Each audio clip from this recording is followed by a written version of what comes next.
Bismillahirrahmanirrahim. Assalamualaikum warahmatullahi wabarakatuh. Alhamdulillahi rabbil alamin. Alhamdulillahi wa kafa. Wassalatu wassalamu ala nabiyyinal mustafa wa ala alihi wa ashabihi ahli sidqi wal wafa. Allahumma salli wa sallim ala sayyidina Muhammad al-fatihi lima ughliqa wal khatimi lima sabaqa nasiril haqqi bil haqq wal hadi ila siratikal mustaqim wa ala alihi haqqa qadrihi wa miqdarihil azim. Subhanaka la ilma lana illa ma 'allamtana innaka antal alimul hakim. Allahumma 'allimna ma yanfa'una warzuqna ilman wa arinal haqqa haqqa warzuqna ittiba'ah wa arinal batila batila warzuqna ijtinabah wa adkhilna fi ibadikas salihin.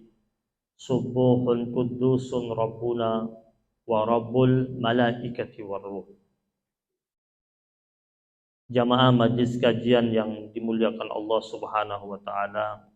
Alhamdulillah, puji dan syukur tanpa henti terus-menerus kita persembahkan kepada Allah Subhanahu wa taala, pencipta kita yang setiap saat, setiap waktu, setiap detik menurunkan rangkaian kenikmatan yang bertubi-tubi dalam kehidupan kita, dan sebagai hambanya yang patut kita lakukan sepanjang hidup kita di atas buminya Allah Subhanahu wa taala adalah menghadirkan rasa syukur kita tanpa henti kepada Allah.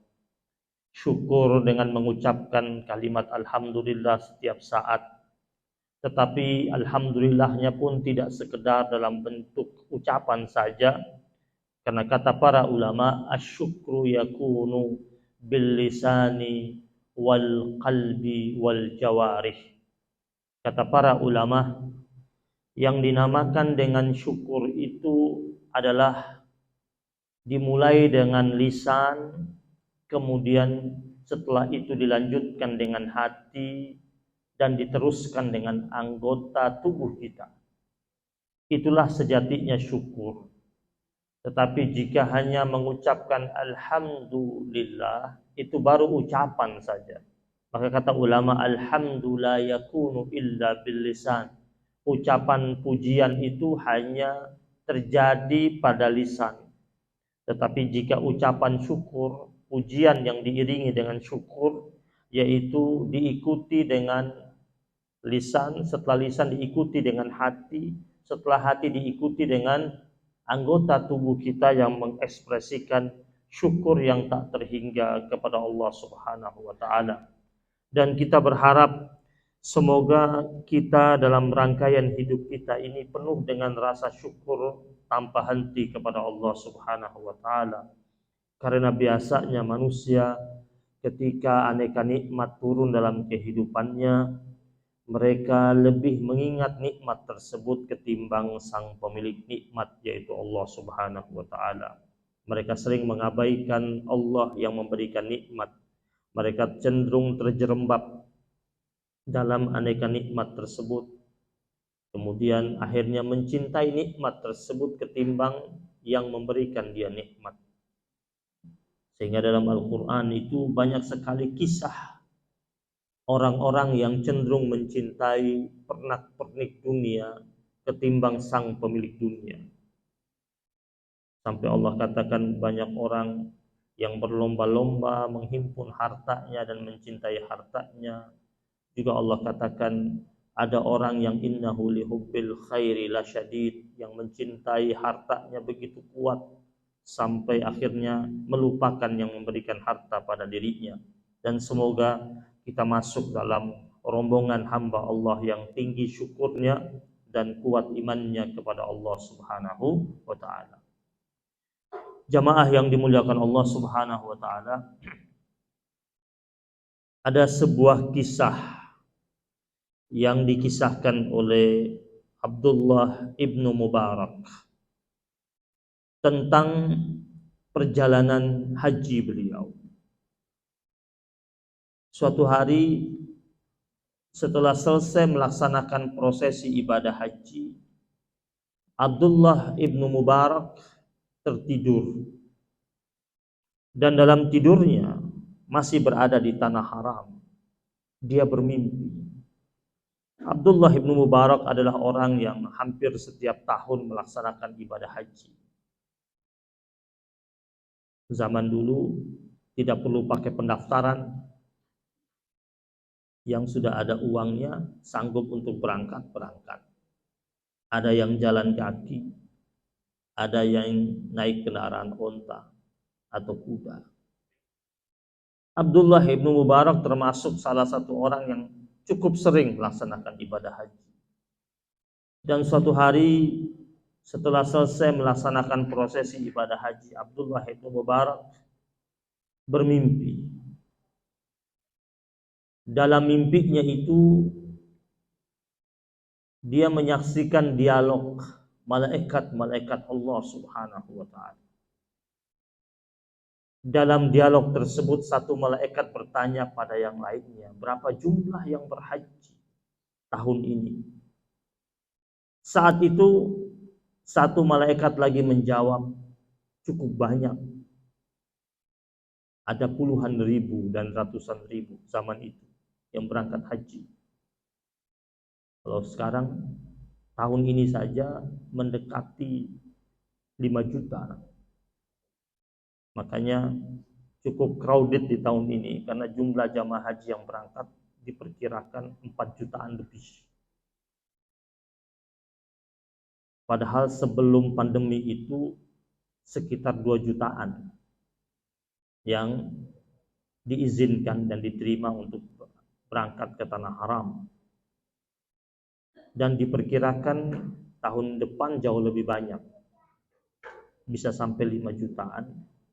Bahkan pemerintahan Saudi Arabia berencana akan mau menampung sampai 7 juta jamaah haji. Makanya mereka lagi gencar membangun fasilitas-fasilitasnya. Walaupun banyak yang bertanya-tanya tentang Arafah dan Minahnya, apakah cukup untuk menampung dan cukup memadai fasilitas untuk menampung jamaah yang sampai 7 jutaan itu. Walaupun seperti Padang Arafah, itu ada ulama yang mengatakan Padang Arafah itu dia seperti perut ibu. Perut ibu itu bisa menampung satu bayi, 2, 4, 8, bisa lebih. Ya. Jadi ulama ada yang mengatakan khusus untuk bumi Arafah itu, Padang Arafah itu, dia sepertinya kuasa Allah, seperti elastis dia. Jadi berapapun jamaah haji yang tumpah ruah di situ, dia mampu menampungnya. Itu kuasanya Allah Subhanahu wa ta'ala. Kita kembali kepada kisah ini. Kemudian setelah itu Abdullah ibnu Mubarak dia menyaksikan dalam mimpinya itu dialog 2 orang malaikat. Yang satu menjawab banyak yang berhaji. Lalu satu malaikatnya mengatakan, ya memang banyak yang berhaji. Tetapi berapa orang, kau tahu berapa orang yang diterima? Kata satu malaikat, nggak tahu. Terus malaikat yang lain mengatakan, yang diterima cuma 1 orang. 1 orang yang diterima dari ratusan ribu itu. Tetapi penyebab dari 1 orang ini akhirnya jamaah haji yang lain amal ibadahnya diterima gara-gara 1 orang. Terus malaikat yang satu lagi tanya, siapakah dia? Dia adalah Ali bin Al-Muwaffaq, seorang tukang sol sepatu yang tinggal di kota Damaskus. Abdullah ibnu Mubarak terbangun dari tidurnya, terkaget-kaget dan terbangun dalam tidurnya dalam keadaan muka yang pucat. Karena dia salah satu orang yang berhaji di tahun itu. Tetapi dialog malaikat mengatakan gara-gara satu orang yang bernama Ali bin Al-Muwaffaq, haji yang lain baru diterima. Kalau tidak, yang lain tidak dianggap berhaji. Jamaah yang dirahmati Allah Subhanahu wa taala, Abdullah bin Mubarak kemudian dia cari. Dia meninggalkan kota Mekah, pergi ke Damaskus, cari orang namanya Abdullah bin Al-Muwaffaq. Cari orang namanya Ali bin Al-Muwaffaq. Dicari ke sana kemari dan jumpa orang yang namanya Ali bin Al-Muwaffaq, tukang sol sepatu. Dia mengucapkan salam, diterima dengan baik. Terus Ali bin Al-Muwaffaq mengatakan, ada gerangan apa, ada yang bisa saya bantu? Dikira ini pelanggan baru, mungkin mau sol sepatunya.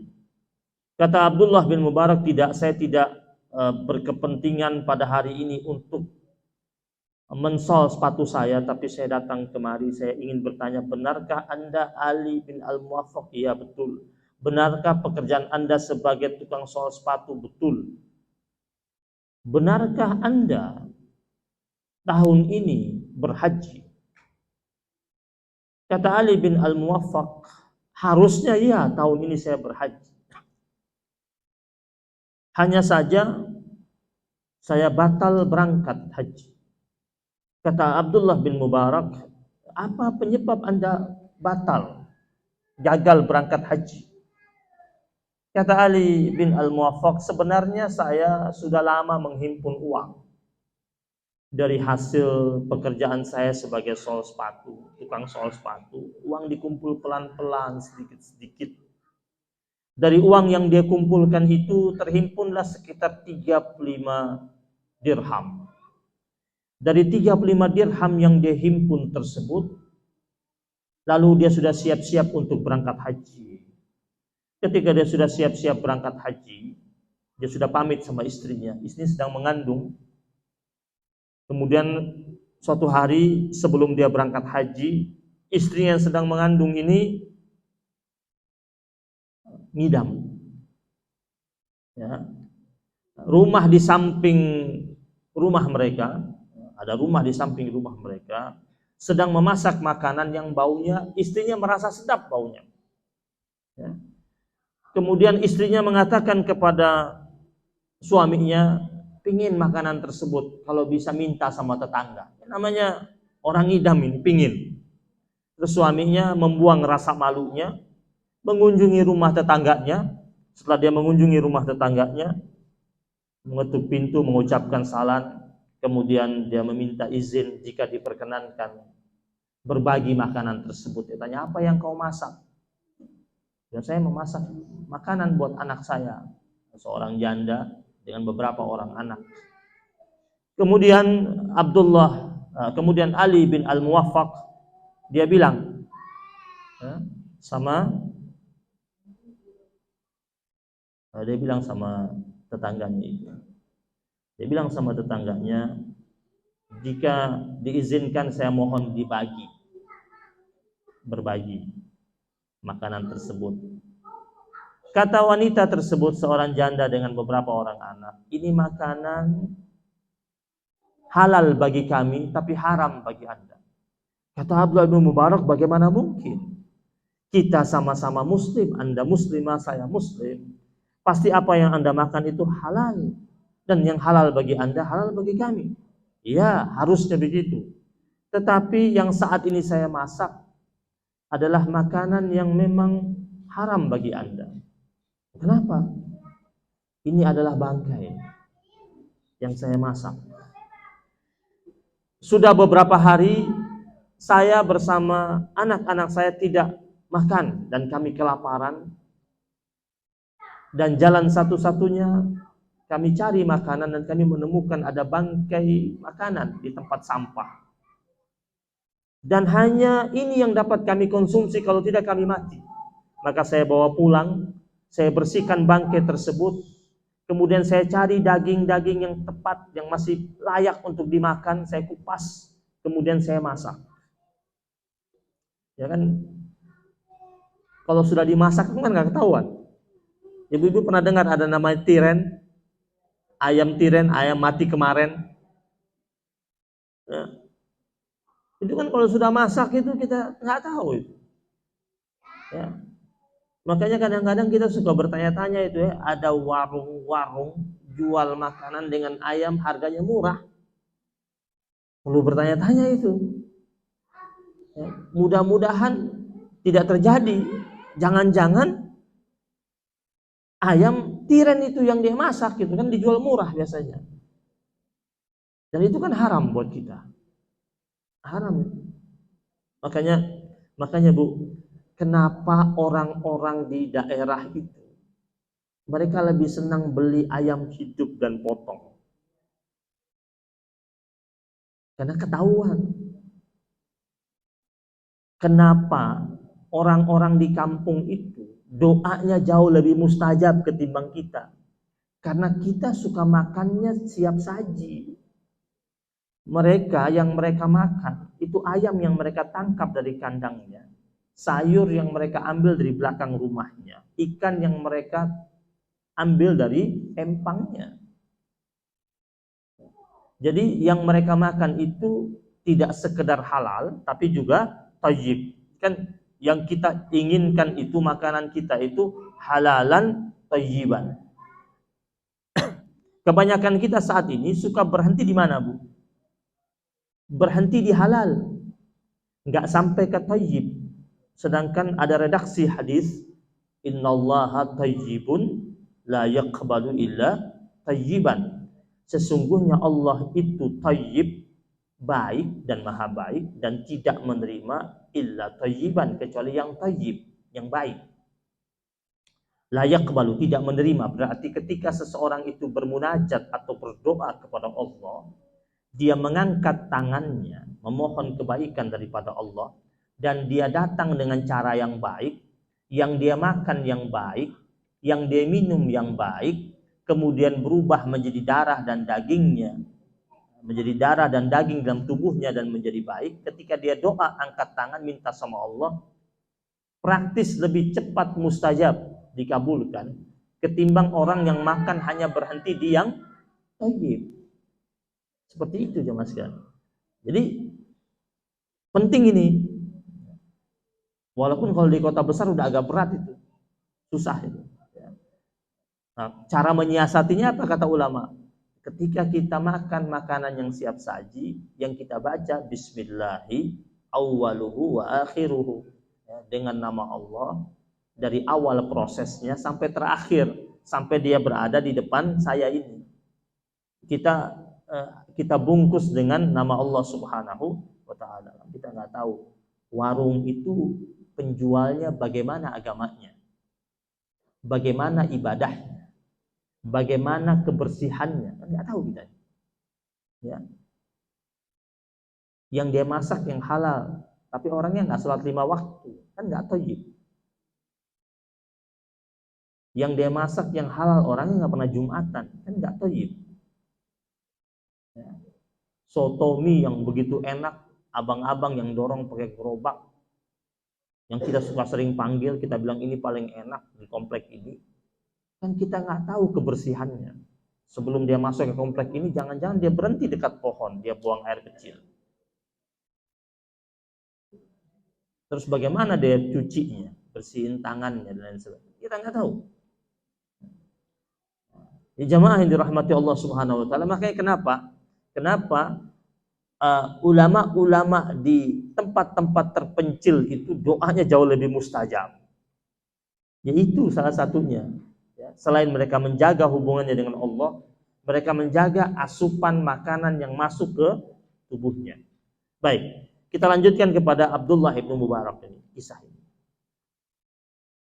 Ali bin Al-Muwaffaq ini kemudian bilang,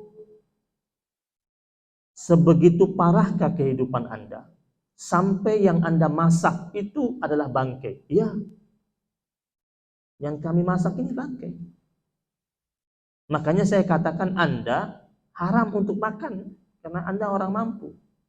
Abdullah ibnu Mubarak pulang ke rumah, ceritakan hal tersebut kepada istrinya. Dan setelah berkompromi dengan istrinya, dia kembali menemui wanita tadi. Dia bawa uangnya 35 dirham itu, yang dia persiapkan sebagai bekal perjalanan dia berangkat haji dari Damaskus, ya, menuju ke tanah haram. Akhirnya dia serahkan kepada wanita tersebut, mengatakan, saya merasa uang ini patut untuk Anda. Ambil semuanya, pergunakan sebaik-baiknya untuk kehidupanmu dan anak-anakmu. Dan singkirkan makanan yang dari bangkai tersebut. Pulanglah si Ali bin Al-Muwaffaq ini. Dia pulang, dia tinggal di rumahnya, dia tidak jadi berangkat haji. Uang itu dia niatkan untuk tetapi sudah tercatat oleh Allah Subhanahu wa taala dia Kenapa? Karena memang dia sudah siapkan untuk berhaji. Maka dalam sebuah riwayat hadis Nabi pernah bersabda, niyatul mar'i khairun min amali. Niat seseorang itu niat yang betul-betul, ya, niat yang serius. Kan kadang-kadang kita ini ada orang ini hobinya koleksi niat. Dia hanya koleksi doang. Maksudnya yang Nabi maksud ini niyatul mar'i, niat seseorang yang tulus, yang kuat, yang sungguh-sungguh, khairun min amali, jauh lebih baik daripada amalnya. Jauh lebih kuat daripada amalnya. Maka wajarlah Abdullah ibnu Mubarak terkaget-kaget dengan ceritanya Ali bin Al-Muwaffaq. Kata Abdullah ibnu Mubarak, ini sebabnya engkau dikatakan orang yang hajinya yang paling diterima. Dia tidak berangkat. Makanya Nabi pernah bersabda begini, al-hajju katsir wal wafdu qalil. Orang yang berhaji itu banyak, kata Nabi. Tetapi yang betul-betul menjadi tamunya Allah itu sedikit. Karena esensi dari haji itu dia datang ke sana betul-betul sebagai tetamu khususnya Allah Subhanahu wa taala. Sebagai duyufur rahman, tetamunya Sang Maha Kasih. Yang harusnya persiapannya itu totalitas dan sungguh-sungguh. Contoh, orang kalau mau berangkat dia perlu bekal. Kemana aja kan? Kalau orang mau berangkat haji, tentu dia perlu bekal. Bekal finansial, bekal fisik, bekal ilmu, perlu semua ini. Biar perjalanan hajinya itu tidak sia-sia. Haji itu yang dikatakan oleh para ulama al-qasdu ilallah, perjalanan yang disengaja menuju Allah Subhanahu wa taala. Berarti perjalanan yang diniatkan. Jadi tidak ada perjalanan haji tidak diniatkan. Kalau perjalanan ke tempat yang lain itu bisa tidak diniatkan. Contoh, ibu lagi duduk santai-santai di rumah, datang teman bilang, minggu depan kita ke Bali. Saya udah beli tiketnya, tinggal berangkat. Padahal tidak ada niat. Terus diajak sama teman, berangkat naik pesawat first class, nginap di hotel bintang 5 selama 4 hari di sana. Terus kata teman-teman, kok ada di Bali aja? Nggak tahu nih, tiba-tiba diajak, dapat rezeki nomplok, diajak sama teman. Itu perjalanan tidak disengaja. Tapi kalau haji nggak bisa begitu. Ya, nggak ada niat tahu-tahu bisa berangkat, nggak mungkin. Harus punya niat. Niat saja nggak cukup, harus ada kesungguh-sungguhan. Kesungguh-sungguhan saja belum cukup, harus siapkan bekal. Kalau nggak daftar nggak mungkin berangkat. Pengen sih, ngomongnya pengen sih, tapi nggak daftar, nggak bakal berangkat. Pengen daftar tapi mengatakan Cukup nggak ya? Yang penting kan kalau daftar itu kan nggak banyak angkanya. Daftar itu. Masukin nama, terus kalau yang plus itu 4.000, 5.000 dolar DP. Kalau yang reguler sekitar 25 juta. Nanti kan kalau plus mahal banget itu, bakal sampai 16 ribuan. Biar nanti aja, yang penting itu mikirin nanti aja. Yang penting sudah ada niat besar, taruh uangnya. Sama juga yang reguler seperti itu. Taruh aja. Kan kita suka dihantui, kalau yang reguler itu dihantui dengan ini waiting list panjang. Kita kan nggak tahu ke depannya, siapa tahu penerimaan jamaah yang bakal berangkat besar. Ini seperti yang sekarang ada rencana itu bakal sampai 7 jutaan yang bakal diterima. Kalau sampai 7 jutaan, berarti jamaah haji Indonesia itu yang diterima sekitar 700 ribuan sekali berangkat. Sekarang kan baru 200 ribuan. Ya kalau 700 ribuan kan berarti waiting listnya itu terpotong. Maka ulama mengatakan al-hajju huwa al-qasdu ilallah. Haji itu adalah perjalanan yang disengaja menuju Allah Subhanahu wa taala. Karena sudah tahu kan ada panggilan. Dari kapan panggilannya itu? Dari zaman Nabi Ibrahim. Jadi kalau ada orang bilang saya belum dapat panggilan, salah besar. Sudah dipanggil dari zaman Nabi Ibrahim. Sekarang kembali kepada kita bagaimana menyongsong panggilan tersebut. Seriuskah, sungguh-sungguhkah, atau santaikah? Kalau serius, dibukakan jalannya oleh Allah Subhanahu wa taala. Ada saja peluang sampai bisa berada di tanah haram.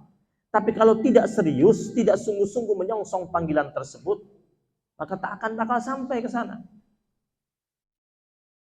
Dulu di zaman Nabi, sebelum Nabi mendapatkan wahyu ilahiyah, perintah untuk berhaji bersama para sahabat-sahabatnya, di episode awal-awal dakwah Nabi di kota Mekah, itu orang-orang tiap tahun sudah berangkat haji. Hanya prosesi hajinya sudah berselisih dengan syariat Allah Subhanahu wa taala. Jadi dari zaman Nabi Allah Ibrahim dan seterusnya sampai zaman kakek buyutnya Nabi Muhammad SAW, itu tiap tahun ada haji. Maka ketika Nabi baru berdakwah di kota Mekah, awal-awal berdakwah di kota Mekah, itu tiap musim haji Nabi bilang sama sahabat-sahabatnya di orang-orang kota Mekah, adakah yang mau memperkenalkan saya kepada orang-orang yang datang dari luar di musim haji ini untuk saya kenalkan Islam. Jadi Nabi minta sahabat-sahabatnya untuk Nabi dipertemukan dari orang-orang dari luar kota Mekah. Dari situlah perkenalan Nabi dengan orang-orang dari Yasrib, dari Madinah. Itu perkenalan pertama itu karena mereka datang di musim haji. Hanya dahulu musim haji, praktek hajinya itu sudah jauh menyimpang dari nilai syariat. Sehingga mereka itu bertawaf. Mereka tawaf, orang-orang jahiliyah itu tawaf di musim haji itu. Tapi tawafnya itu tanpa pakaian, tanpa busana. Ya. Kemudian kalimat talbiyah yang mereka baca itu kalimat talbiyah yang menyekutukan Allah Subhanahu wa taala, karena ada kata-kata unsur berhala yang mereka sebut dalam talbiyah yang mereka ucapkan itu. Sehingga ketika syariat haji itu datang, Nabi memperbaikinya. Tawafnya tetap ada tapi dengan pakaian ihram. Kemudian kalimat talbiyahnya itu diganti dengan kalimat talbiyah yang kita dengar sampai saat ini. Labbaik Allahumma labbaik, labbaik la syarika lak, labbaik innal hamda wan ni'mata lak wal mulk la syarika lak. Apa itu labbaik? Labbaik itu menjawab panggilan dengan serius dan sungguh-sungguh dan iya bakal datang. Itu labbaik. Dia di atasnya na'am. Bahasa Arab na'am itu iya. Tapi kalau labbaik di atasnya na'am. Ada berapa kata labbaik di situ? Ada 4. Labbaik Allahumma labbaik, labbaik la syarika laka labbaik. 4. Satu saja itu sudah menunjukkan keseriusan. Tetapi ini sampai 4 kali. Itu menggambarkan kesungguh-sungguhan kita menjawab panggilan Allah Subhanahu wa taala. Kita punya anak nih di lantai 2 lagi main game. Kita panggil, "Nak, turun." Kalau anak kita bilang labbaik, itu harusnya dia lepas stick gamenya, dia lepas langsung lari turun. Kalau dia bilang labbaik 5 menit atau 15 menit baru turun, itu bukan labbaik. Segera itu. Makanya ketika sudah pasang niat, itu sudah pasang niat, ya, sudah ambil miqat, kemudian langsung apa? Langsung ucapkan talbiyah, labbaik Allahumma labbaik. Itu aja diucapkan. Jadi berikrar di hadapan Allah Subhanahu wa taala bahwa ya Allah, saya ini benar-benar datang kepada menerima seruan-Mu. Jadi kalimat talbiyah ini kalimat yang sangat indah. Amat sangat disayangkan, sudah bayar mahal nggak hafal. Waduh, sayang banget. Ya. Kan ada yang sampai bayar sampai 500 juta itu, yang furoda itu. Ya. Itu di situ ada ikrar labbaik Allahumma labbaik labbaik la syarika. Ada ikrar kita tidak akan pernah menyekutukan Allah Subhanahu wa taala. Ya. Innal hamda, kita mengatakan segala macam bentuk pujian, wan ni'mata, dan segala macam bentuk kenikmatan, wal mulk, segala macam bentuk kerajaan dan kekuasaan hanya punya Engkau Allah. Itu berarti kita merasa kita ini kecil, kita ini hina. Kita ini kalau berangkat haji, datang ke Mekah, itu berarti kita sedang mudik ke kampung halaman hakiki kita. Jadi kampung halaman umat muslimin seluruh dunia ini, kampung halaman sebenarnya kita itu mana? Ya Mekah itu. Ibu pulang ke Jawa, pulang ke Sumatera, itu pulang ke tanah kelahiran, tempat lahir. Tapi kampung halaman asli kaum muslimin itu, ya Mekah itu. Makanya setiap hamba Allah, mukminin, mukminat, muslimin, muslimat, itu tidak pernah dilarang masuk di sana.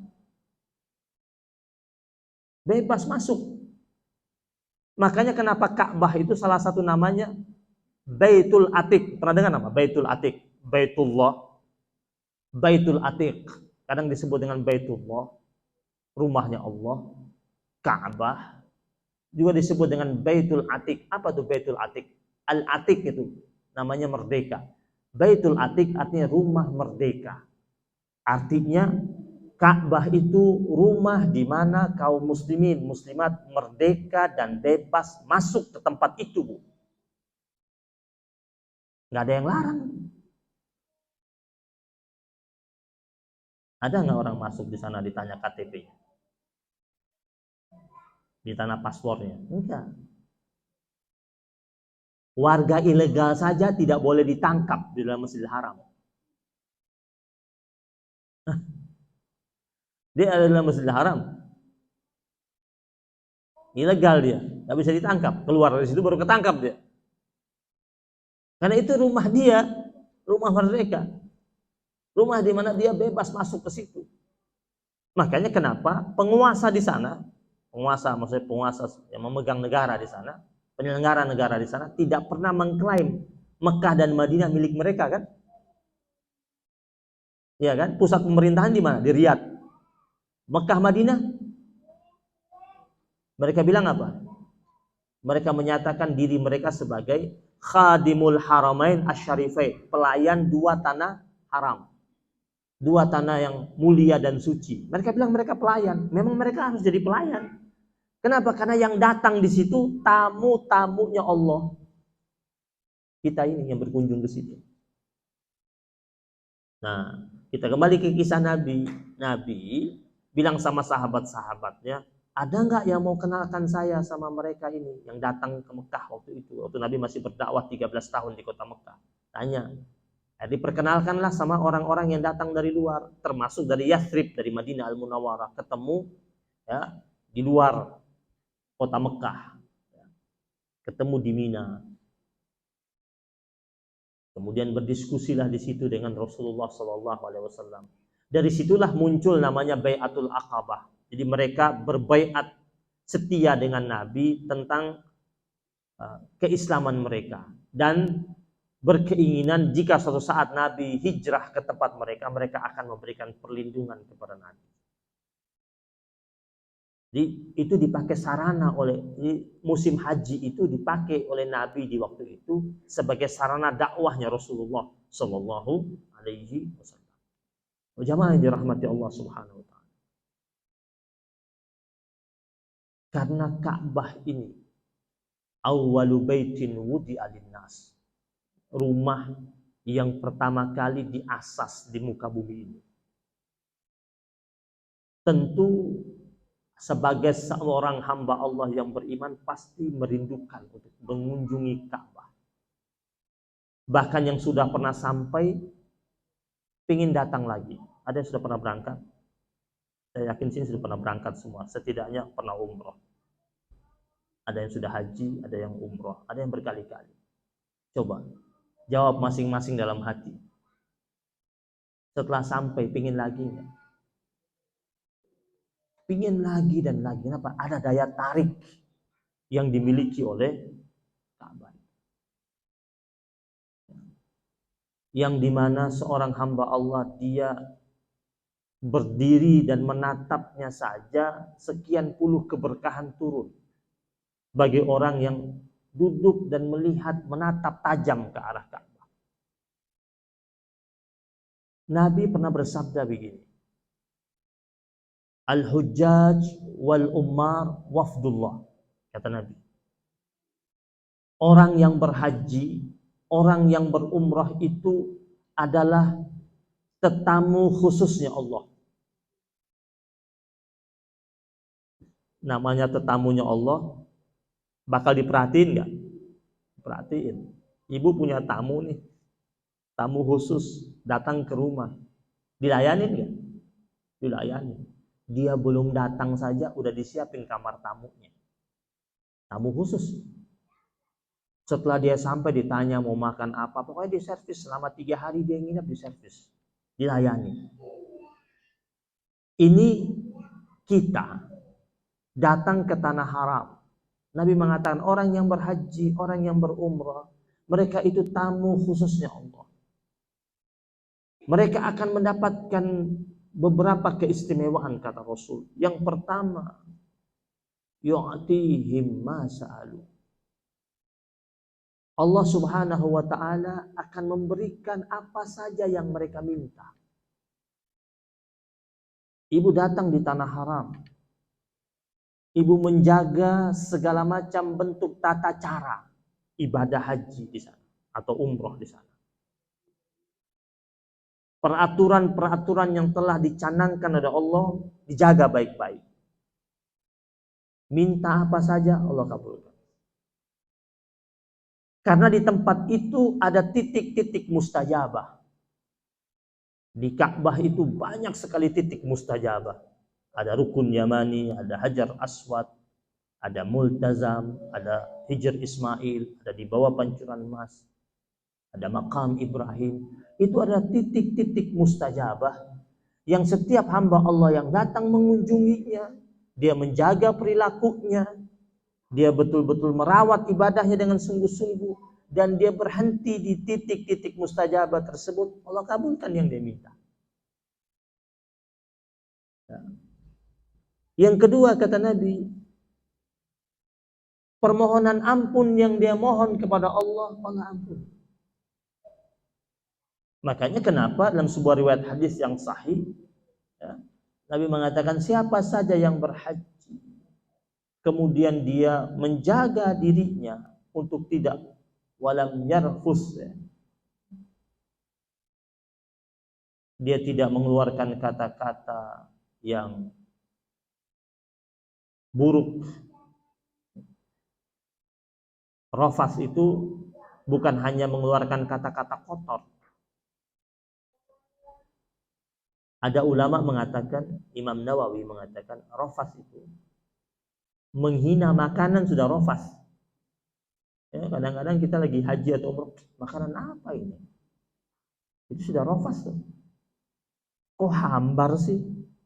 Kok nggak ada cabenya? Sambalnya mana? Itu rofas. Jadi betul-betul dijaga tuh lisannya selama di sana. Walam yafsuk. Kemudian dia tidak melakukan perbuatan-perbuatan yang mengandung fusuk, dosa. Sekecil apapun. Itu kalau dia jaga, ya, maka kata Nabi dia seperti kayaumi waladathu ummuh. Ya. Kharaja min zunubihi kayaumi waladathu ummuh. Dia keluar dari dosa-dosanya seperti hari di mana dia dilahirkan oleh ibundanya. Rontok. Jadi dia tidak hanya sekedar mendapatkan predikat haji yang mabrur, tetapi rontok semua dosa-dosa. Bersih. Makanya ada ulama mengatakan kalau orang pulang haji, kita kunjungi ke rumahnya, bukan semata-mata mengharapkan dapat oleh-oleh haji, tapi yang paling utama kita datang berkunjung minta dia doain kita. Dia baru pulang nih, baru 2 hari di rumah, datang deh cepet-cepet. Kenapa? Dia masih bersih. Jika hajinya mabrur, dia bersih sudah. Seperti orang yang baru dilahirkan oleh ibunya, ketika dia buat dosa, nokta baru lagi. Maka mumpung dia masih bersih, datang minta dia doain kita. Yang ketiga kata Nabi, Allah bakal ganti yang telah dia keluarkan untuk ongkos biaya pergi haji ad-dirham alaf. Kata Rasul. 1 dirham digantinya 1 juta. Banyak kan tuh? Maksudnya apa? Berlipat-lipat. Jadi tidak ada orang yang keluarkan ongkos untuk berangkat haji atau umrah kecuali uang yang telah dia keluarkan Allah ganti berlipat-lipat. Bahkan ada yang sebelum berangkat sudah diganti. Ada yang setelah pulang diganti. Ini kan sabda Nabi, kita harus percaya itu sabda Nabi. Jangankan dia berangkat untuk dirinya. Ada orang berangkatin orang. Ada orang dia berangkatin orang untuk haji. Orang dia berangkatkan. Allah ganti uangnya dia. Ada orang umrohin orang. Kita suka lihat, dengar ada orang berangkatin orang, umrohin orang. Dia umrohin. Tapi rezekinya nggak habis. Kenapa? Karena hadis Nabi ini dikatakan setiap dirham yang dia keluarkan Allah gantinya berlipat-lipat dari Allah Subhanahu wa taala. Jamaah yang dirahmati Allah Subhanahu wa taala. Tentu ini merupakan pemuliaan dari Allah Subhanahu wa taala. Dan mereka yang sungguh-sungguh menyambut panggilan haji tersebut, mereka yang betul-betul memiliki keimanan yang kokoh. Jangan pernah kita mencoba-coba untuk mengadu kalkulator kita dengan kalkulatornya Allah. Kan kadang-kadang kita suka bikin hitung-hitungan nih, kalau keluar sekian nanti sekian cukup nggak cukup. Itu kan kalkulator kita. Ya. Kalkulator kita ini tidak dapat kita sandingkan dengan kalkulatornya Allah Subhanahu wa taala. Kan reward yang Allah kasih itu berlipat-lipat. Dan itu janji Allah Subhanahu wa taala. Dan itu pun apa yang disabdakan oleh Rasulullah sallallahu alaihi wasallam. Jamaah yang dimuliakan Allah Subhanahu wa taala. Untuk bisa-bisa serius ya, berada di tanah haram, yang paling utama kita harus memahami nilai filosofi daripada haji yang kita kerjakan. Jadi, seluruh ibadah ini ada nilai filosofinya, terutama haji. Ibu lihat orang-orang ketika mereka setelah memasang niat, kemudian memakai pakaian ihram. Apa maknanya? Dia melepas seluruh atribut duniawinya dan mengganti dengan atribut ukhrawi. Setelah sudah berihram itu, Bu, semua sama. Sama. Tidak ada beda dia pejabat, rakyat biasa, orang terhormat, orang sederhana. Sama semuanya. Segala macam bentuk jabatan, pangkat dia tanggalkan semuanya. Memakai liputan bahan yang sama, kain yang sama. Menghadap siapa? Menghadap yang maha besar, Allah Subhanahu wa ta'ala. Kemudian setelah memakai pakaian ihram, setelah itu bergerak memasuki kota Mekah. Kota yang amat sangat dicintai oleh Rasul. Yang Nabi waktu meninggalkan kota Mekah itu Nabi nangis. Sambil ketika Nabi keluar hijrah meninggalkan kota Mekah menuju Madinah, Nabi balikkan badannya bilang, wahai Mekah, sungguh engkau kota yang amat sangat aku cintai. Kalau tidak karena kaumku yang begitu sangat memusuhiku, aku tidak akan meninggalkanmu, kata Nabi. Kita renungkan itu tentang kota yang kita masuk, kita mengharapkan segala macam bentuk kebaikan ada di dalamnya. Kemudian kita setelah itu menuju ke Masjidil Haram, melihat Ka'bah. Kita bayangkan ini adalah awwalu baitin wudi'a linnas, rumah pertama yang Allah asas di muka bumi. Yang dibangun dan ditinggikan oleh Ibrahim dan Ismail alaihi wassalam. Jadi Nabi Ibrahim dan Ismail alaihi wassalam itu meninggikan, fondasi sudah ada sebelumnya. Ya. Maka dalam Al-Quran dikatakan, dalam Al-Quran Allah berfirman apa? Ketika Nabi Ibrahim meninggikan. Jadi Nabi Ibrahim bersama Nabi Ismail alaihi wassalam meninggikan, dibangun. Kita lihat itu, bangunan itu. Ya.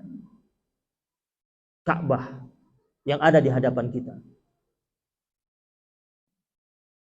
Terus kita tawaf. Kita bayangkan kita sedang mengelilingi porosnya bumi ini. Poros bumi itu Ka'bah itu. Energinya begitu besar. Kemudian setelah itu, setelah kita sedang tawaf, kita mengucapkan lambaian tangan ke Hajar Aswad karena kita tidak mampu mendekati untuk mencium langsung. Kita renungkan tentang Hajar Aswad itu, sejarahnya. Kemudian bagaimana dahulu Nabi Muhammad SAW mempersatukan kaum-kaum yang ada di sekitar Mekah pada waktu itu, yang berselisih dalam peletakan Hajar Aswad. Jadi haji ini kaya akan filosofi. Ya.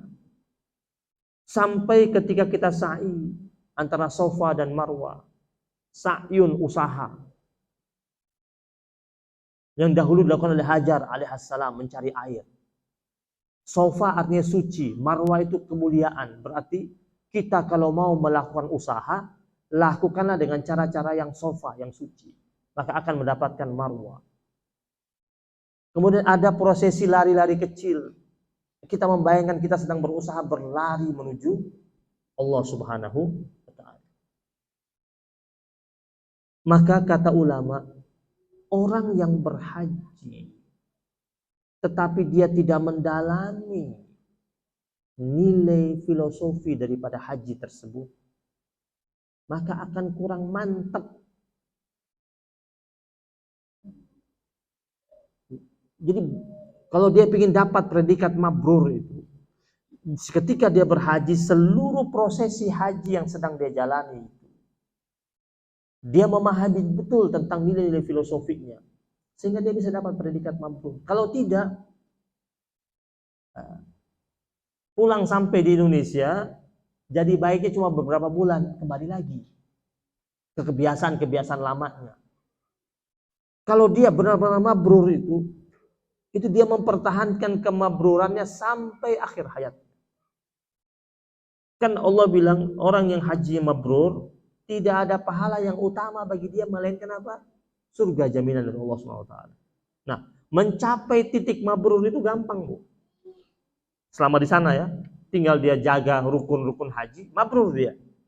Yang paling berat itu adalah menjaga nilai mabrurnya itu. Ketika dia pulang ke Indonesia, dia masih mampu nggak untuk menjaga sholat 5 waktunya di masjid? Kan selama di sana dijaga sholat 5 waktu di masjid. Kalau ditanya, jarak hotel sama masjid dekat, dekat banget. Alhamdulillah saya dapat hotel yang dekat, travelnya bagus. Hotelnya alhamdulillah dekat banget. Berapa jaraknya? Cuma 150 meter. Dia bilang cuma 150 meter. Dekat. Ternyata di Indonesia jarak rumahnya sama masjidnya cuma 20 meter. Di sana jarak hotel sama Masjidil Haram 150 meter. Dia bilang dekat. Dari hotel dia turun, terus dia melangkah terus sampai berada di depan Ka'bah, dia bilang 150 meter. Dia bilang begitu dekat dan tiap hari 5 waktu dia di situ. Tetapi ketika dia kembali ke tanah air, jarak rumahnya sama masjid 20 meter, tidak tiap hari dia di masjid. Kalau dia mabrur, dia di masjid. Kenapa? Dia merasa jauh lebih dekat di rumahnya ini. Nah, itu cobaan. Kalau ditanya sekarang, mau haji nggak? Mau. Ada yang nggak mau? Ada yang mau lagi? Mau lagi, daftar lagi. Ya. Minta sama Allah uangnya. Nunggu uangnya, minta sama Allah. Kalau mau lagi, daftar lagi, ngomong sama Allah, ya Allah saya pingin lagi mengunjungi rumah. Ngobrol sama Allah. Kalau ngobrolnya serius, Allah bukain jalan. Saya pernah bertemu dengan ada seseorang. Hampir tiap tahun dia berangkat. Sayang enggak? Pensiunan bahkan. Pensiunan bahkan. Kaya tidak, pensiunan, pegawai standar waktu dia masih aktif. Saya cukup kenal sama orang ini. Saya tanya, apa rahasianya? Dia bilang, saya tidak pernah putus salawat. Saya berusaha untuk mengikat diri saya dengan Nabi lewat media salawat. Jadi pasti kalau saya banyak salawat, Nabi pasti panggil saya. Kalau Nabi panggil saya ke Madinah, pasti saya haji.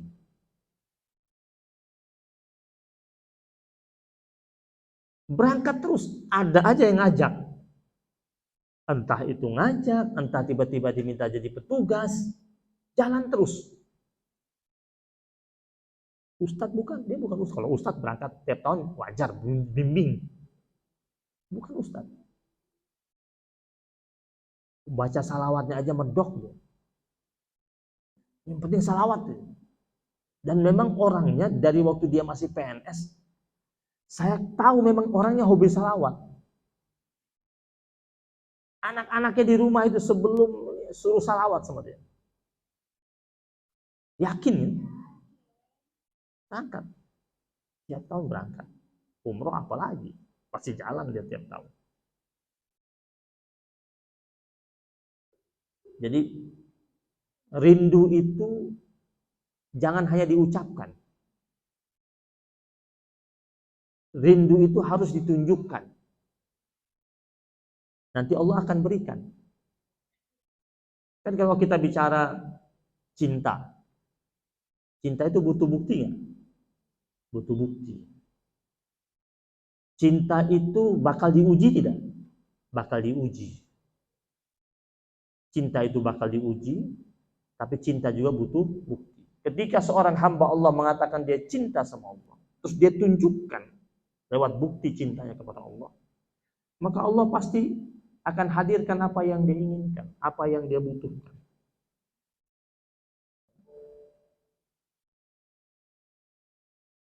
Dulu ada cerita, waktu saya masih kuliah sambil pegang sebuah travel. Ada bapak-bapak, suami istri datang, bapak ini datang, daftar haji plus, daftar DDP. Waktu datang ke travel itu, setelah mengucapkan salam, dia langsung talbiyah.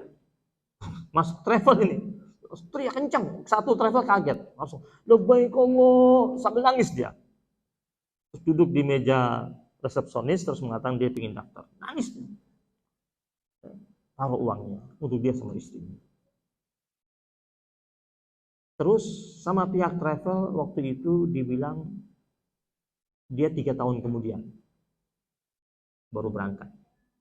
Karena jamaahnya cukup banyak. Bertahap.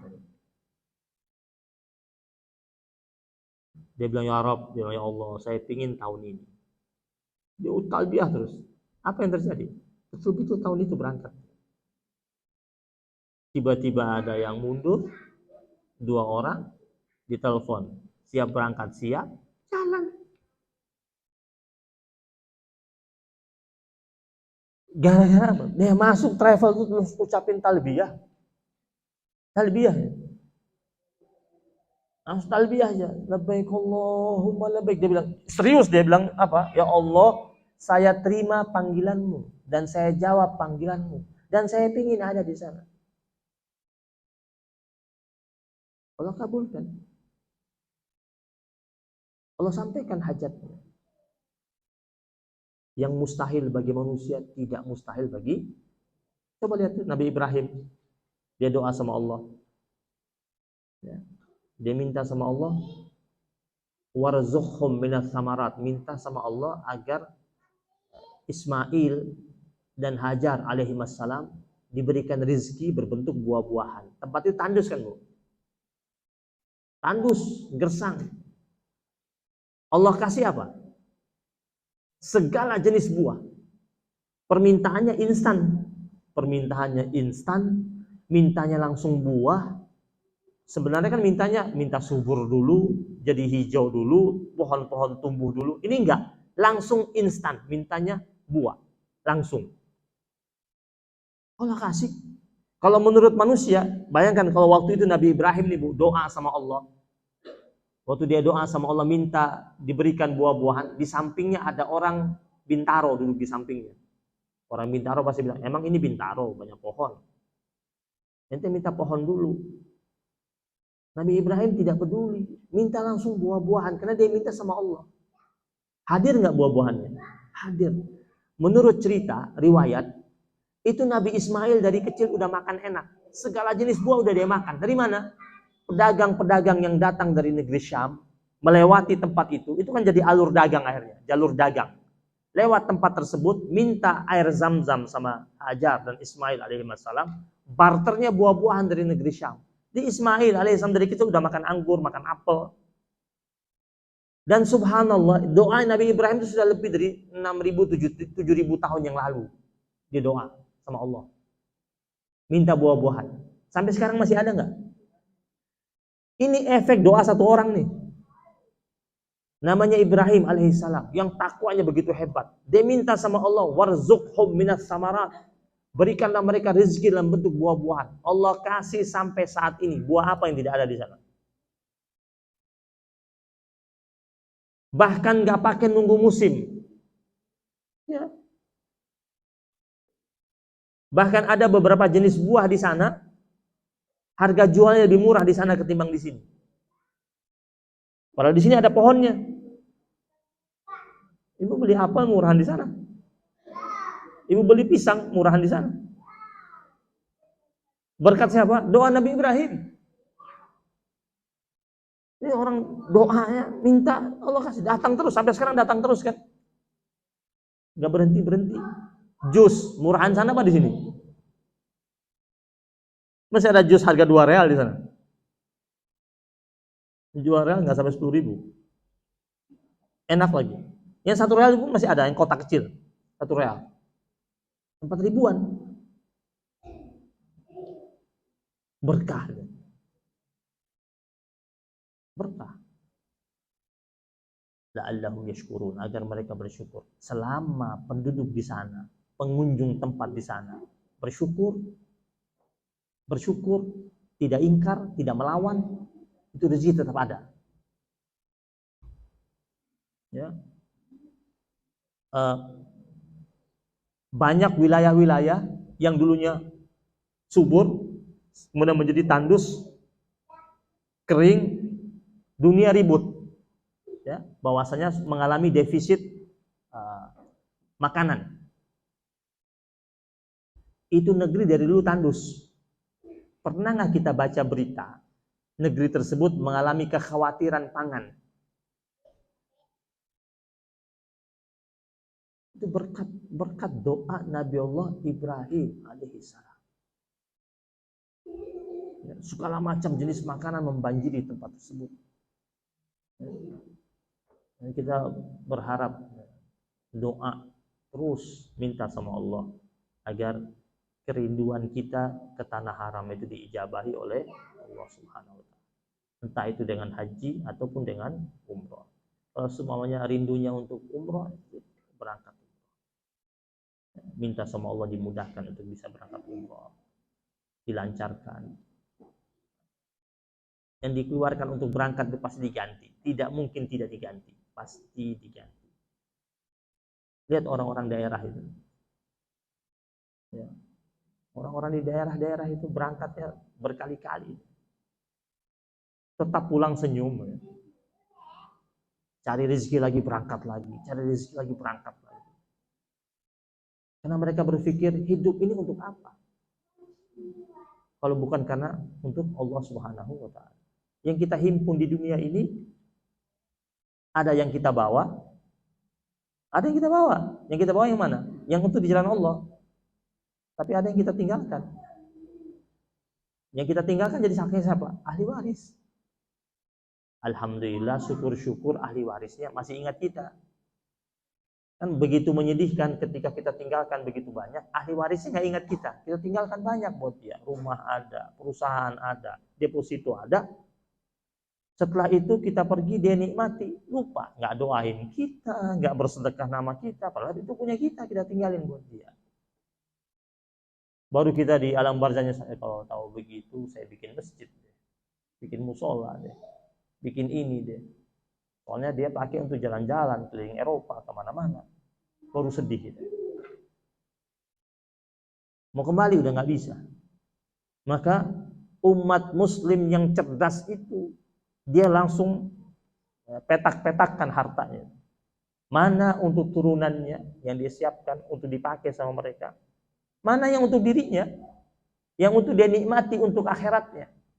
Yang dia pakai untuk berangkat umroh, yang dia pakai untuk dia taruh di masjid, di rumah tahfiz, di asrama yatim, di musola yang dia bangun, yang dia ikut di dalamnya. Mudah-mudahan bermanfaat yang saya sampaikan buat saya dan buat jamaah semuanya. Ada pertanyaan silakan. Iya Bu.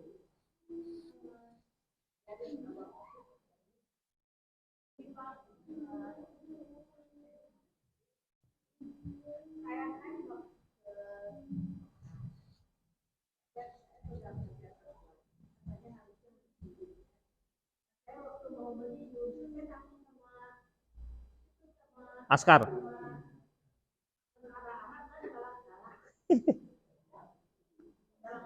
Iya. Harusnya Ibu galak lagi, Bu. Nah. Iya.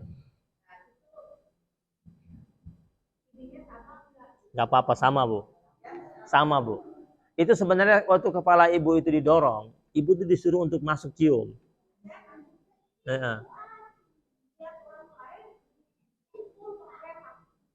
Ya kalau kelamaan dipukul biasanya. Iya. Nggak apa-apa pegang, sama aja Bu. Ibu pegang sama, Ibu kan sama seperti ketika Ibu tawaf, kemudian ketika sejajar dengan Hajar Aswad Ibu melambaikan tangan, ya, sambil mengecup itu kan sama saya itu Ibu mengganti, Ibu mencium. Iya, nggak apa-apa. Alhamdulillah sudah sempat megang, alhamdulillah pegang, sudah bisa pegang terus ditempelkan di dada, iya, nggak apa-apa.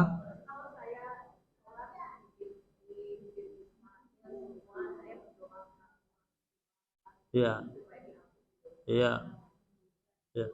Iya, tempat mustajab Hijr Ismail. Iya, iya, iya, iya,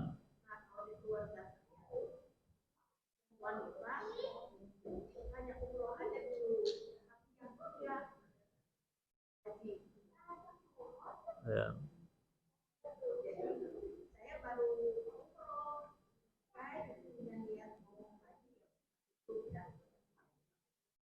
Insya Allah.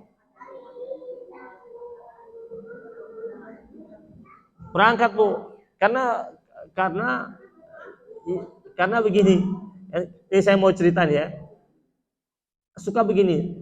Orang-orang ini ada orang dia jual kontrakannya berangkat haji. Dia jual sawahnya untuk berangkat haji. Terus diomongin sama yang lainnya. Yang lain bilang apa? Wah, itu gara-gara nafsu mau haji tuh jual tanah, jual kontrakan. Ini orang dia jual tanahnya sendiri, kontrakannya sendiri, sawahnya sendiri. Kok kita jadi repot? Justru dia jual tanahnya, dia jual kontrakannya untuk berangkat haji karena dia tahu tanahnya, sawahnya, kontrakannya tidak bisa dia bawa. Tapi amal ibadah haji ini bisa bawa. Kan kadang-kadang suka ada orang mencibir. Ini orang dia jual tanahnya sendiri. Kenapa dicibir? Itu setan itu. Setan itu. Ya dia mau jual apa yang dia punya untuk dia berangkat haji. Itu sebagai wujud penghambaan dia kepada Allah. Cara dia menunjukkan pengorbanan dia yang totalitas kepada Allah. Dengan cara apa? Dia menjual apa yang dia punya untuk Allah. Ya. Karena yang dia punya itu tidak bisa dia bawa. Tidak bisa dia bawa. Ya, insya Allah ya. Allah kabulkan insya Allah. Ya. Ya, mudah-mudahan setelah terjual jangan tergoda Bu. Kadang-kadang setelah terjual tergoda tuh. Ntar dulu nanti ya. Setan, setan paling lihai. Ya. Jadi kalau sudah terjual cepat-cepat langsung keluar. Setelah terjual yang pertama kali dilakukan apa? Bayar zakat dulu. Jual beli. Ya. Setelah terjual keluarin zakatnya dulu, baru setelah itu daftar haji. Ya. Mana? Oh ya. Pertanyaannya tentang hukum bertalbiyah. Apakah bertalbiyah itu hanya bisa dibacakan pada ibadah haji dan umroh? Bolehkah di luar dari ibadah haji dan umroh? Dan hukum bertalbiyah apakah harus kencang? Bagaimana dengan aurat suara wanita? Yang kedua, kewajiban dari kita muslim untuk berhaji kan salah satu rukunnya adalah balik. Nah, apabila ada seorang anak yang belum balik, dia melakukan ibadah haji, tapi kan dia belum bisa mengucapkan segala macam doa-doa. Itu bila hajinya apakah? Bagaimana hajinya tersebut? Dan apakah bila dia nanti balik, dia melakukan haji lagi? Itu aja pertanyaannya. Terima kasih. Baik, yang pertama mengenai talbiyah. Talbiyah ini ya, memang ucapan yang kita baca ketika kita mengunjungi tanah haram, menjawab panggilan Allah Subhanahu wa taala. Tetapi bolehkah kita mengucapkan talbiyah di luar tanah haram? Boleh. Ya.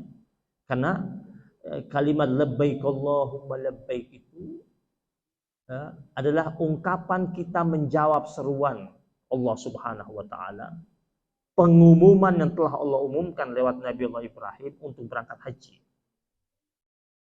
Makanya orang-orang itu mengucapkan talbiyah juga. Zaman dulu ya, orang berangkat haji, dia berangkat haji dari negeri Syam menuju ke tanah haram. Itu dari jauh mereka sudah talbiyah. Di atas kendaraan onta mereka sudah labbaik Allahumma labbaik, labbaik la syarika lak labbaik. Bagaimana dengan wanita? Ucapkan talbiyah juga. Suara wanita itu dikatakan jadi aurat. Tergantung bagaimana wanita itu ketika dia bersuara. Kalau seluruh suara wanita itu aurat, nggak boleh ngomong dengan perempuan. Perempuan ngomong. Nah, volumenya kalau talbiyah insya Allah tidak jadi aurat lah. Kalau volumenya itu, kalau suara talbiyah itu insya Allah tidak jadi aurat. Kenapa? Karena yang diucapkan kalimat-kalimat thayyibah. Volume suara wanita volume yang standar. Tidak usah dengan lagu-lagu yang mendayu-dayu. Ya, kadang-kadang dibikin lagu dicengkok-cengkokin, nggak usah, standar saja.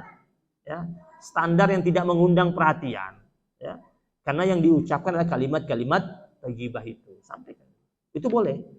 Ya, ya. Yang tidak boleh itu ketika ucapannya sudah tidak sesuai standar, ada mendayu-dayunya, dicengkok-cengkokin, ya, dilagu-laguin.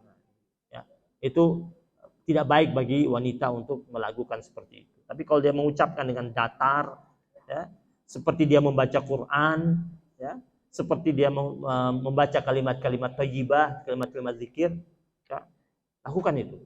Ya. Kemudian yang berikutnya tentang anak kecil yang berhaji. Kalau dia belum akil balik, maka ketika dia masuk pada usia akil balik, dia tetap memiliki kewajiban untuk berhaji lagi, Bu. Ya, karena sebelumnya dia berangkat haji belum akil balik, belum masuk akil balik.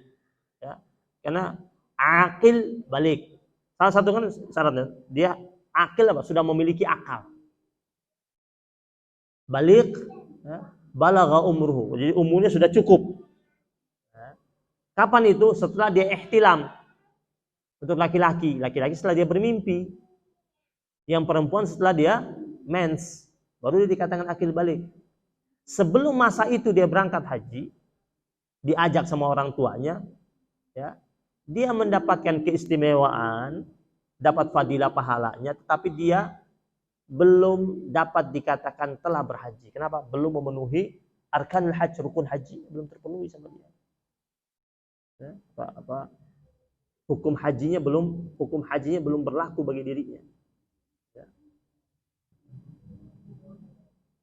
Kalau sudah umur 20-an terus ada rezeki, berangkat lagi dia. Walaupun dia pernah. Nah, biasanya orang tua suka bawa anak-anak kecil atau bawa cucunya. Untuk apa itu? Untuk mengenalkan. Oh, kita tanya kenapa diajak nih? Biar anak cucu saya tahu tentang tanah haram. Kemudian ada nostalgia indah cucu saya sama saya. Kalau saya sudah nggak ada, cucu saya ingat dulu waktu saya masih kecil, pernah digendong sama kakek saya, keliling Ka'bah. Kemudian akhirnya cucunya ketika sudah dewasa, pingin datang ke sana lagi. Jadi dia yang pertama menjalankan perintah Allah Subhanahu Wa Taala, yang kedua dia nostalgia rekam jejak dia bersama kakeknya mengunjungi tanah haram. Ya. Kan ada cucu ingat diajak jalan kemana-mana, ingat dia tuh. Nah, ada orang tua yang baik itu dia ingin meninggalkan jejak baik kepada anak turunannya, dibawa ke tanah haram. Sekali berangkat 15 orang. Keluarga, anak, mantu, cucu dibawa semuanya. Seperti itu. Saya Desember kemarin akhir tuh saya tahun baru di sana. Tahun baru miladia di sana. Itu saya bawa rombongan. Ada satu rombongan itu berangkat 13 orang. Itu kakek, nenek, anak, mantu, cucu. Iya. Kemarin. Terus setelah pulang ngomong lagi sama saya, insya Allah tahun depan berangkat lagi sama saya, akhir tahun lagi di sana lagi, mau jalan lagi. Berangkat lagi tuh. Jadi kalau cucunya nambah lagi. Ini ada tambah lagi cucunya satu lagi, nambah lagi, jalan lagi. Jadi nggak mau ke tempat lain, mau ke situ. Jadi dia pingin ada kenangan dari cucu-cucunya, mantu-mantunya, dia bawa mereka ke sana. Seperti itu.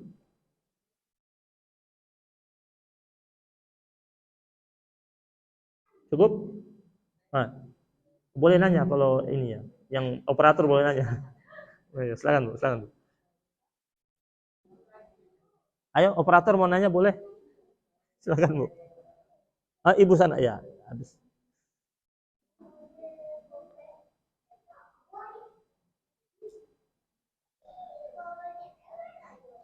Assalamualaikum warahmatullahi wabarakatuh. Assalamualaikum warahmatullahi wabarakatuh. Ini masih musim haji ya Ustaz.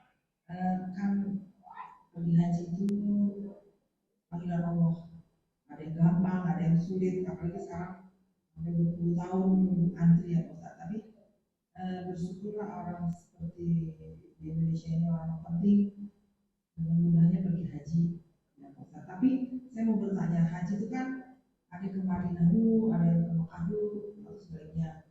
Nah itu saya lihat ada hanya orang tinggi di negeri ini hanya haji doang, tidak ke Madinah. Madinah. Nah, terus hari tasrik mereka sudah sampai di Jakarta.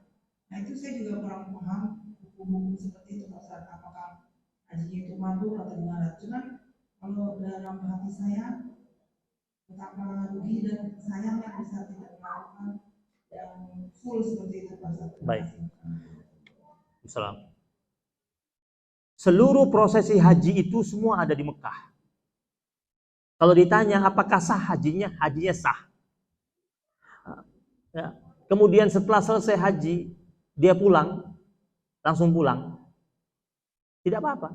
Kenapa? Karena puncaknya di Arafah itu. Al-Hajju Arafah, puncaknya di Arafah. Setelah selesai Arafah dia ke Mina, Muzdalifah, setelah itu antar jumrah, itu pulang, sudah selesai. Yang penting prosesi haji sudah selesai, dia pulang. Sah nggak hajinya? Sah. Lalu tidak di Madinah, dia tidak datang ke Madinah, haji tetap sah nggak? Tetap sah hajinya, walaupun dia tidak ke Madinah. Hanya saja ingat baik-baik, ada hadis Nabi. Nabi mengatakan, barang siapa yang berhaji atau berumrah, walam yazurni, kemudian dia tidak datang mengunjungi aku, kata Rasul, nggak ke Madinah, faqad jafani. Ini hadis yang mengatakan orang tersebut telah berlepas diri dariku. Mau nggak kita begitu? Kan tidak elok lah. Kita ini tahu haji dari siapa, prosesinya dari siapa. Nabi bilang, khuzu anni manasikakum, ambillah dari aku manasik haji itu, ambil dari aku caranya. Masa kita nggak datang kunjungi Nabi? Masa kita nggak datang ziarah ke Madinah? Haji memang sah, tapi tidak elok. Tidak elok. Sebagai umat Nabi Muhammad, kok kita nggak kunjungi Rasulullah Sallallahu Alaihi Wasallam? Jadi secara akhlak kurang berakhlak. Ya, kalau ditanya pendapat saya, tidak berakhlak. Kenapa? Tidak datang ziarah Rasulullah Sallallahu Alaihi Wasallam. Wallahu a'lam. Dia sudah selesai prosesinya. Ya. Kalau dia sudah selesai prosesi hajinya, dia sudah selesai jumrohnya semuanya, ya, dia sudah selesai. Kalau prosesi hajinya sudah selesai, dia pulang. Yang penting dia sudah selesai prosesi hajinya. Kalau dia belum selesai prosesi hajinya, itu yang salah. Ya. Karena ada lempar jumrohnya, ada yang ini. Ada yang itu pasti itu, ada yang pulang cepat-cepat karena diwakilkan lempar jumrohnya. Ya. Wakilkan, bayar dam, diwakilkan, bayar dam. Kalau wukuf yang nggak boleh diwakilkan, lempar jumroh bisa minta, bayar dam tapi. Kalau wukuf nggak bisa diwakilkan, karena dia puncaknya itu harus masuk, dia datang. Makanya sampai pakai mobil ambulan kan, kalau yang sakit kan, atau di tent atau didorong, walaupun cuma sebentar masuk ke Arafah. Oh iya, itu sayang banget. Maksudnya itu gini Bu, itu urusan dia deh Bu, nggak usah di ini. Yang penting ibu nggak begitu, udah aja. Sederhana aja, itu urusan dia kan, tanggung jawab dia. Kita jangan begitu. Kecuali itu ibu yang ngelakuin, baru saya kasih tahu kan. Nah, itu urusan dia, ada tanggung jawab dia deh. Karena kalau kita ngomongin dia juga di apa? Suka-suka saya dong. Udah ngomong begitu mau apa? Iya kan? Urusan dia lah. Tanggung jawab sama Allah. Ya, padahal sebenarnya amat sangat disayangkan waktu-waktu yang penting itu disia-siakan. Ya. Pulang cepat-cepatnya untuk apa? Untuk dunia juga kan? Ya. Baik.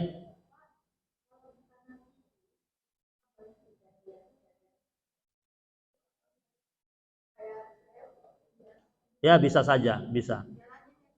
Ya. Bisa saja. Wallahu alam. Ya. Wallahu alam.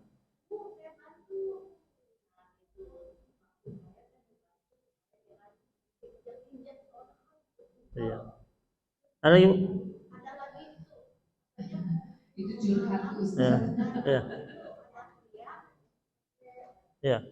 Silakan Bu, silakan Bu. Ya, Ustaz, ini kan sekarang kayak fenomenanya tuh kalau orang naik haji tuh kalau udah tua gitu ya. Cuman kalau kita lihat anak-anak muda sekarang tuh kan penghasilannya belum banyak.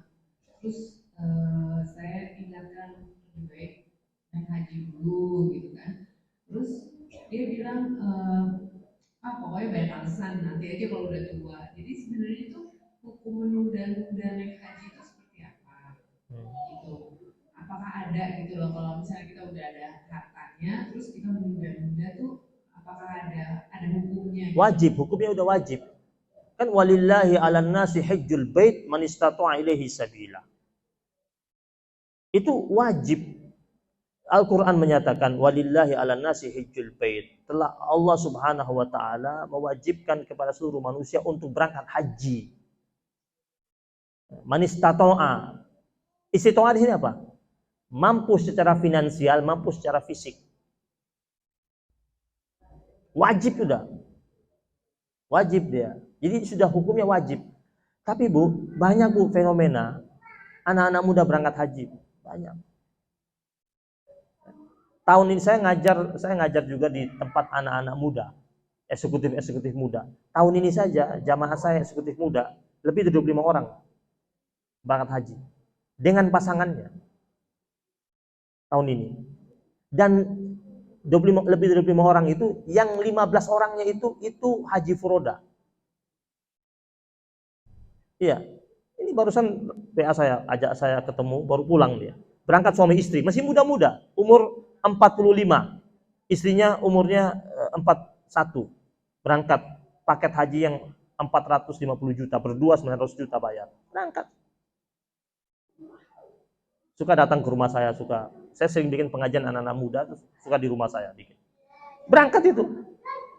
Ada yang bayar 400, pada berangkat. Jadi ghirah itu ada, Bu. Ada. Waktu itu sebenarnya mau berangkat tahun kemarin, saya bilang udah siapin aja semuanya dulu. Diskusi sama saya, setelah diskusi saya bilang berangkat aja, jangan tunda-tunda. Nah tahun kemarin dia nggak jadi berangkat, dia selesaikan rumahnya. Dia baru habis beli rumah, selesaikan rumahnya. Tahun ini dia berangkat. Ya. Anak muda, main di perusahaan IT kalau nggak salah. Itu. Ada yang lain-lain, ada kemarin sebelumnya beberapa tahun yang lalu itu anak muda kerja di BI, suami istri berangkat.